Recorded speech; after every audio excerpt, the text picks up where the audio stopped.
আমার সুজি খাচ্ছে সুজি।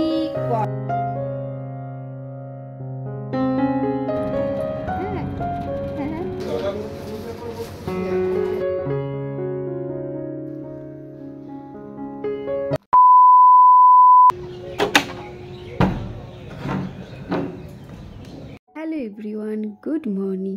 আমার আরও একটা নতুন ভিডিওতে তোমাদের সকলকে জানাই অনেক অনেক স্বাগত। আশা করি তোমরা সকলেই খুব ভালো আছো, আমরাও কিন্তু বেশ ভালো আছি। আজকের বারটি হচ্ছে রবিবার, আর এখন ঘড়ির কাঁটায় বেজে গেছে ঠিক সকাল 8:30। আর এখন থেকে তোমাদেরকে সাথে নিয়ে আমি আমার আজকের দিনটি শুরু করলাম। ঘুম থেকে উঠেছি ওই 7টার দিকে, আর এখন তো জানোই তাড়াতাড়ি ঘুম থেকে উঠে সমস্ত বাসি কাজ শেষ করে, এমনকি স্নান করাটাও শেষ করে নিয়ে এখন আমি সোজা চলে এসেছি ছাদে। ভাবলাম যাই আগে কাপড় চোপড়গুলো মেলে দিয়ে আসি। প্রথমে সোনামায়ের যে আগের দিনের কাপড়গুলো হয়ে থাকে সেগুলো কেচে আমি ওই 7:30টার দিকে এসে মেলে দিয়ে চলে গিয়েছিলাম। তার কারণ হচ্ছে ওয়েদারটা দেখে আশা করি বুঝতে পারলে মেঘলা মেঘলা ওয়েদার ছিল, তাই ভাবলাম কখন স্নান করা হবে তো তখন না গিয়ে একেবারে যখন কাপড়গুলো কেচেছি তাহলে ছাদে গিয়ে মেলে আসি। তাই আর কি 7:30টার দিকে ছাদে গিয়ে প্রথমে কাপড়গুলো মেলে এসে তারপরে স্নান করেছি। তারপর তো আবার স্নান করে ছাদে যেতে হয়েছে কারণ আমার নাইটিগুলো কেচেছিলাম। নিচে এসে সোনামায়ের খাবারটা রেডি করে নিয়েছি, আর এখন সোনামাকে সেটাই খাওয়ানো হবে। আজকের রেসিপিটা শেয়ার করলাম না কারণ এই সুজি করার রেসিপিটা তোমরা আগেই দেখেছো। আজকে কিন্তু অ্যাপেল দিনই একটা কলা দিয়েছিলাম। প্রত্যেক দিন অ্যাপেলটা তো আর ভালো লাগবে না, তাই ভাবলাম আজকে একটা কাঁঠালি কলা দিই। আগের দিন যেমন হাফ দিয়েছিলাম কলাটা, আজকে কিন্তু পুরো কলাটাই দিয়ে দিয়েছিলাম। সুজির পরিমাণটা আজকে একটু কম করেছিলাম, মানে ওই ছোটো চামচের 1 চামচ সুজি দিয়েছিলাম, আর একটা গোটা কাঁঠালি কলা দিয়েছিলাম, আর 2টো খেজুর দিয়েছিলাম। তো ভালো করে সুজিটাকে রান্না করে দেখো এখন সোনামাকে খাওয়ানো হচ্ছে। আর আমি একটা জিনিস লক্ষ্য করছি, সোনামা কিন্তু সাবুর থেকে এই সুজিটা খেতে বেশি ভালোবাসছে। এই সুজি খাওয়ার সময় ও খুব একটা জেদাজেদি করে না বা কান্নাকাটি করে না। আর হ্যাঁ, তোমরা আমাকে অনেকেই বলছো দিদি ভাই সোনামাকে ওইভাবে কোলের মধ্যে না খাইয়ে ওকে বসিয়ে খাওয়াবে।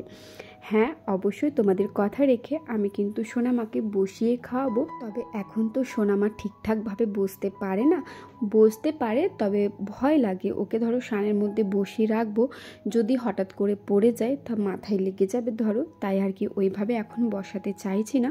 ও কিন্তু খাটের মধ্যে বেশ ভালোই বসে থাকে, তাই ভাবছি যখন ও পুরোপুরিভাবে বসতে শিখে যাবে তখন সোনামাকে বসিয়ে খাওয়ানো হবে। খাওয়ানোর পর প্রত্যেক দিনের মতন সোনামা আজকেও ঘুমিয়ে পড়েছে, তাই ভাবলাম জানালাগুলো লাগিয়ে দিই। তো জানালাটা লাগালাম না, পর্দাটা লাগিয়ে দিলাম। চলো লাইটটা অফ করে দিই, নাহলে আবার উঠে গেলে মুশকিল। আর সোনামাকে কদিন ধরে লক্ষ্য করছি, মানে যেদিন থেকে আর কি ওকে ভারী খাবার দিয়েছি, ভারী খাবার দেওয়ার পরে কিন্তু ওর ঘুমটাও বেশ ভালোভাবে হচ্ছে। আমি কোনো একটা ভিডিওতে হয়তো বলেছিলাম যে আগে সোনামা রাতে ঘুমোতো না, তবে এখন ঠিকঠাকভাবে ঘুমোয়। তো সেইখানে আমার একজন মিষ্টি বোনও কমেন্ট করেছিলে যে দিদি ভাই সোনামা ঠিক কোন মাস থেকে রাত জাগা শুরু করেছে। তো সোনামা যখন প্রথম হয় তখন কিন্তু রাতে বেশ ভালোভাবে ঘুমিয়েছে, মানে যখন একদমই সদ্যজাত কয়েকদিনের বাচ্চা তখন কিন্তু সোনামা ঠিকঠাকভাবেই ঘুমোতো, রাতে হয়তো 1বার কি 2বার উঠতো। তবে 1 মাসের পর থেকে বা 21 দিনের পর থেকে রাতে তো একদমই ঘুমোতো না, ওকে কোলে নিয়ে বসে থাকতে হতো। আর এইটা কিন্তু পুরোপুরি 5 মাস পর্যন্ত চলেছে। এমনকি সোনামায়ের অন্নপ্রাশনের ঠিক কয়েকদিন আগে পর্যন্ত সোনামা কিন্তু আমাকে খুবই জ্বালিয়েছে রাত্রেবেলায়। এমন কোনো দিন যায়নি যে সোনামাকে কোলে নিয়ে রাতে আমাকে বসে থাকতে হয়নি, ঘন্টার পর ঘন্টা ওকে কোলে নিয়ে বসে থেকেছি। তবে যেহেতু এগুলো সময়ের সাথে সাথে সবটাই এখন অভ্যাসে পরিণত হয়ে গেছে, তাই এখন আর এই জিনিসটা কিছু মনে হয় না। তবে যখন সোনামা প্রথম হয়েছিল আর তখন ওই রাতটা জাগতে, মানে 10 মিনিটও রাত জাগতে এত পরিমাপে কষ্ট হতো যে কি বলবো। 10 মিনিটটাও ঠিক যেন মনে হতো 10 ঘন্টার সমান। তবে এখন আর কিছুই মনে হয় না। এখনও হয়তো মাঝে সাঝে রাতে বসে থাকতে হয়, এমনটা নয় যে সোনামা রাতে ঘুমোলো সেই সকালে উঠলো। এখনও হয়তো মাঝে সাঝে কাজে বসে থাকতে হয়, তবে সেটা খুবই কম আর সময়টাও খুবই কম। আর বসে থাকতে হয় বলতে সোনামা ফিডিং করতে ওঠে। যাই হোক, এখন আর এইসব কিছু মনে হয় না। তো বনু, তোমাকে আমি একটাই কথা বলবো, তুমি হয়তো এখন সদ্যজাত মা হয়েছো, এখন হয়তো ওই 10 মিনিট রাত জাগতেও তোমার অনেকটা পরিমাপে কষ্ট হবে, তবে সময়ের সাথে সাথে দেখবে সবটাই তোমারও অভ্যাসে পরিণত হয়ে যাবে। তো যাই হোক, এইদিকে দেখো সোনামাকে যেহেতু আজকে সকালে সুজির সাথে কলা দিয়েছিলাম, তো ভাবলাম এখন একবার আপেল সেদ্ধ করে খাই দিই, কারণ সোনামাকে সকালের খাবারটা ওই 8:30টার দিকে খাওয়ানো হয়েছিল। আর এখন ঘড়িতে 11টা যেহেতু বেজে গেছে, তাই ভাবলাম মেয়েকে একবার আপেল সেদ্ধ করে খাইয়ে দিই। তো আপেলটা সেদ্ধ করে নিয়েছি, আর এখন এটা চলো সোনামাকে খাইয়ে দিই। আপেলটার মধ্যে আমি একটু জল দিয়েছিলাম যাতে সোনামার খেতে কোনো অসুবিধা না হয়। চলো এখন সোনামাকে আপেলটা খাইয়ে দিই। আর আমি যেদিন থেকে সোনামাকে ফল দেওয়া শুরু করেছি, তো সেদিন থেকে আমি একটা জিনিস লক্ষ্য করেছি, ওকে মৌসুম্বির রস দিই বা আপেল সেদ্ধ করে খাওয়াই না কেন, ও কিন্তু ঠিকঠাকভাবে খেয়ে নেয় যতটুকু আর কি ওর প্রয়োজন। আর যখন ওর খেতে ইচ্ছে করে না, তখনও কিন্তু আমার হাতটা ধরে বের করে দেয়। সেটা তোমরা ভিডিওটা শেষ পর্যন্ত দেখলেই বুঝতে পারবে। লাস্টে সোনামার খেতে একদমই ইচ্ছে করেনি, ও কিন্তু আমার হাতটা ধরে বের করে দিয়েছে। আর আমি ঠিক তখনই বুঝে যাই যে সোনামা খেতে আর চায় না, তো তখন আর কি ওকে জোর করে খাওয়ানো হয় না। তো এরপর থেকে আমি আর কোনো ভিডিও ক্যাপচার করতে পারিনি, কারণ শরীরটা এত পরিমাপে ক্লান্ত লাগছিল যে আমি ঘুমিয়ে পড়েছিলাম। আর এখন ঘড়িতে ওই 3:30টার মতো বেজে গেছে, তো ভাবলাম যাই তাড়াতাড়ি আটাটা মেখে রেখে দিই। আর তোমরা ভাবতেই পারো যে আটা কেন মাখছি এত তাড়াতাড়ির মধ্যে। আশা করি টাইটেল দেখে বুঝে গেছো যে আজকে আমরা সোনামায়ের জন্য সোনার কিছু একটা জিনিস বানাতে বাইরে যাব। তাই আর কি ভাবলাম তাড়াতাড়ি উঠে আটাটা মেখে নিই, তারপরে আর কি বাইরে যাব। তো যেমন ভাবনা তেমন কাজ, ঘুমোই তো নিই, ওই শুতে শুতে তো আমাদের প্রায় 3টে বেজে গেছে। ওই একটু মতো শুয়েছিলাম, তারপরে ভাবলাম যাই তাড়াতাড়ি আটাটা মেখে রেখে দিই, যেহেতু 4:30টার মধ্যে আমাদেরকে বেরোতে হবে। আর এখন সোনামা ঘুমোচ্ছে, তো সোনামা ভাবলাম ঘুমো, তারপর 4টের দিকে সোনামাকে ঘুম থেকে উঠিয়ে ওকে খাওয়ানো হবে, কারণ বাইরে আবার যদি ওর খিদে পেয়ে যায় তাহলে আবার মুশকিল হয়ে যাবে। তাই ওকে এখন ঘুম থেকে ওঠাইনি, ও এখন ঘুমোচ্ছে, আর ওর ঘুমের মাঝেই আমি আমার কাজগুলো গুছিয়ে নিয়েছি। তো এদিকে দেখো আটা মাখা হয়ে গেছে, তো আটাটা চলো এখন রেখে আমি ঝটপট করে রেডি হয়ে নিই। গুড ইভিনিং বন্ধুরা, তো এখন দেখো চলে এসেছি ছাদে রেডি হওয়ার জন্য। তো ভিডিওটা আর কন্টিনিউ করতে পারিনি, তার কারণ হচ্ছে সোনামা খুব জ্বালাচ্ছিল খাওয়ানোর জন্য, তোকে অনেক কষ্ট করে দুপুরে খাইয়ে ঘুম পাড়ি দিয়েছি। আর এই যে দেখো এখন আমি রেডি হওয়ার জন্য ছাদে চলে এসেছি, আর এখন ঘড়িতে বাজে 4:05। আর তোমরা ভাবছো যে কোথায় যাব বলতে আমরা একটু সোনার দোকানে যাব, সোনামায়ের জন্য কিছু সোনার জিনিস বানাবো। তো কি বানাবো না বানাবো মানে আমরা যেটা ঠিক করেছি সেটা আদৌ গিয়ে পরে হবে কি না আমরা নিজেরাও জানি না। তো দেখি গিয়ে পরে দোকানে যদি আমাদের বাজেটের মধ্যে সেই জিনিসটা আমরা পেয়ে যাই, তবে তোমাদের সাথে ভিডিওতে শেয়ার করব যে সোনামায়ের জন্য আমরা কি বানাতে গিয়েছিলাম। চলো ভিডিওটা দেখতে থাকো, অবশ্যই তোমরাও জানতে পারবে সোনামায়ের জন্য আমরা কি বানাতে যাচ্ছি। অবশ্যই তো তোমাদের সাথে শেয়ার করবোই। চলো বেশি বকবক করবো না, কারণ 4:30টার মধ্যে বেরোবো। তার আগে সোনামা ঘুমোচ্ছে, এখন সোনামাকে ঘুম থেকে উঠে খাওয়ানো হবে।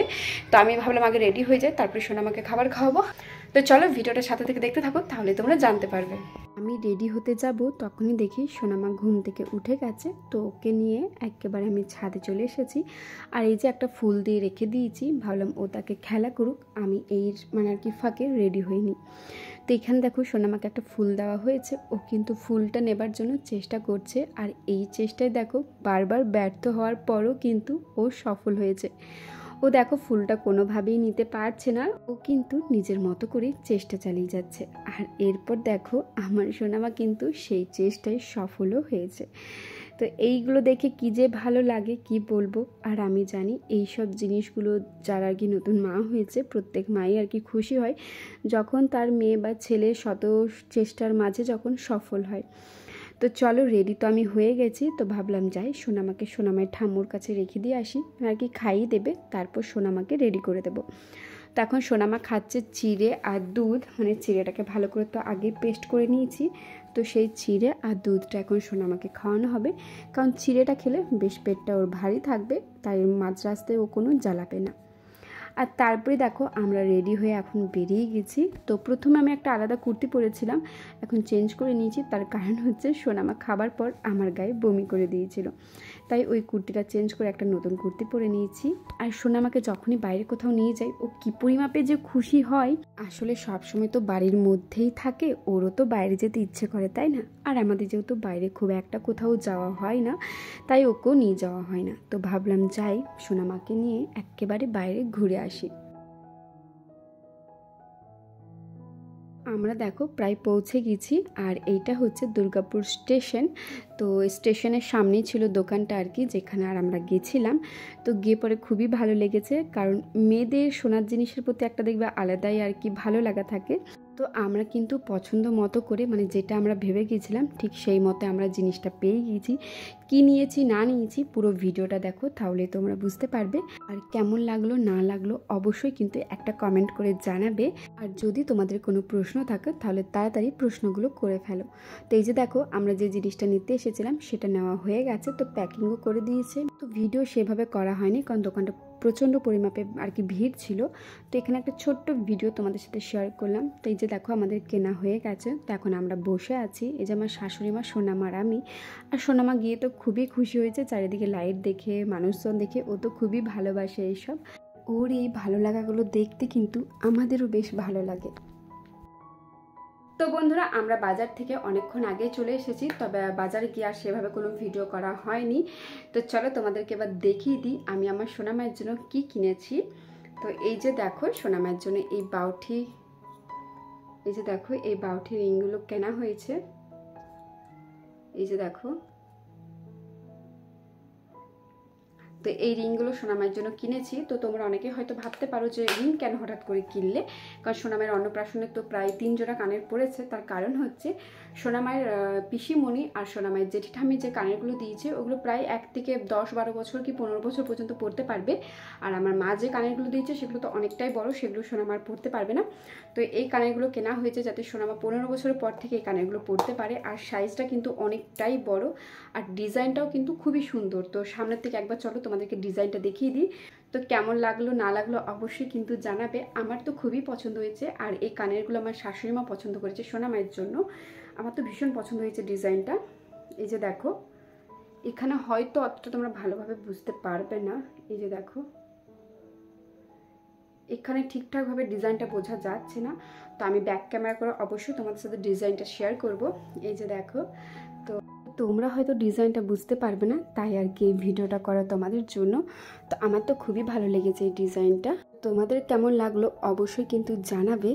আর এই ডিজাইনটা কিন্তু পছন্দ আমার শাশুড়ি মা করেছে, কারণ আমি এসব ব্যাপারে খুব একটা ভালো বুঝি না, তাই মাকে বললাম তুমিই পছন্দ করো, কেমন হয়েছে না হয়েছে জানাতে কিন্তু একদমই ভুলো না। তাহলে চলো আজকের ভিডিওটাও এত দূরে রাখলাম। ভালো লেগে থাকলে like, comment, share and subscribe করে আমার পাশে থেকো।